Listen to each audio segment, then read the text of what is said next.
যদি দুনিয়ার মধ্যে নেক আমল করতে পারি, যদি দুনিয়াটাকে নেক আমল দিয়ে সাজাতে পারি, আরামের ঘুমকে হারাম করতে পারি, অন্যের সম্পদ না মেরে খাই, অন্যের জমির মধ্যে নিজের আইল কেটে না দিই, নিজের আইল তৈরি না করি, যে আমি বাকি করলাম অন্যের সম্পদ না দিলাম, মনে রাখবেন সবচাইতে পাপের মধ্যে অন্যতম পাপ হলো অন্যের হক মেরে খাওয়া। কি খাওয়া?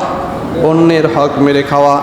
হাদিসের মধ্যে আসছে ইউগফারু লিশ-শাহীদ কুল্লু যামবিন ইল্লা আদ-দাইন, আল্লাহ তাআলা শহীদের যত পাপ রয়েছে সকল পাপ ক্ষমা করে দেন, শুধুমাত্র কেবলমাত্র ক্ষমা করেন না যারা অন্যের হক মেরে খেয়েছে। যারা কি হক মেরে খেয়েছে? অন্যের হক মেরে খেয়েছে। তাহলে তো মসজিদ আল্লাহর হক, মসজিদের হক মেরে খাওয়া যাবে নাকি? জোরে বলেন না। আর এটা তো আরও ভয়ানক, এটা তো পুরো সমাজের হক। এটা কার হক? সমাজের হক। এই জন্য মসজিদের হকও খাওয়া যাবে না। মসজিদের একটা লাইট চালাই তো আমাকে চিন্তা করতে হবে আমার কারণে অতি বেশি চলছে কি না। মসজিদের একটা পাখা চালাই তো আমাকে চিন্তা করতে হবে অতি বেশি চালাচ্ছে কি না। মসজিদের ট্যাপে পানি চলতে সেটাও আমাকে চিন্তা করতে হবে। আমার জীবনটাকে সেভাবেই সাজাতে হবে। রাসূল করিম সাল্লাল্লাহু আলাইহি ওয়াসাল্লাম বলেন, কবর জগৎ এত ভয়ানক, এত ভয়ঙ্কর। বুখারী শরীফের 1373 নম্বর হাদিসের মধ্যে রয়েছে, রাসূল করিম সাল্লাল্লাহু আলাইহি ওয়াসাল্লাম এক কবরস্থান দিয়ে, গোরস্থানের পাশ দিয়ে হেঁটে যাচ্ছেন। হঠাৎ জিজ্ঞেস করলেন, সামিআ সাওতাম মিন কবরিন ফাকালা মাতা মাতা হাযা।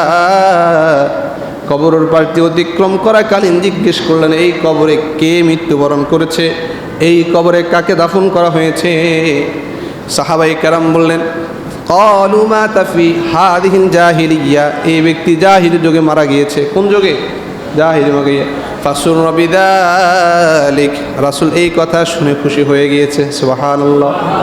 আর রাসূল এই কথা শুনে খুশি হওয়ার কারণে সাহাবায়ে কেরাম জিজ্ঞেস করলেন, ও আল্লাহর নবীজি, আপনি জিজ্ঞেস করলেন, যখন জিজ্ঞেস করলেন তখন আপনার মনটা খারাপ ছিল, এই কথা শোনার পরে আপনার আবার চেহারাটা এত উজ্জ্বল কেন হয়ে গেল? রাসূল বললেন, শোনো, লাউলা আল্লাহ তাদাফানু লাদাউতুল্লাহ আইয়ুসমিআকুম আযাবাল কবরি, এই কবরের মধ্যে ভয়াবহ আযাব চলতেছে, ভয়ঙ্কর আযাব চলতেছে, আমার ভয় লেগেছে। এটা আমার কোনো উম্মত কিনা, আমি পৃথিবীতে আসার পরে কেউ মারা গিয়েছে কিনা।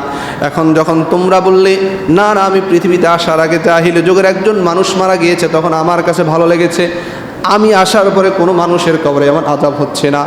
রাসূল বলেন, কবরে কেমন আযাব হয়, কত ভয়ানক আযাব হয়, আমি তোমাদেরকে বলে দিতাম যদি না তোমরা এটাকে ভালোভাবে মেনে নিতে পারতে, যদি তোমরা জানতে, যদি তোমরা বুঝতে, তাহলে দুনিয়ার কোনো মানুষের তোমরা দাফন করতে না, দুনিয়ার কোনো মানুষের দাফন করতে না। কারণ কবরে এত ভয়ানক আযাব হয়, এত ভয়ঙ্কর শাস্তি হয়। এই জন্য আল্লাহ তাআলা মানুষদেরকে কবরে কি আযাব হচ্ছে সেটা ভয় উপলব্ধি করার সেই তৌফিক দেয় নাই, সেই শক্তি দেয় নাই। কারণ যদি মানুষ বুঝতো, মানুষ মানুষকে কবর দিত না, মানুষ মানুষকে নদীতে ভাসিয়ে দিত ভয় আতঙ্কে।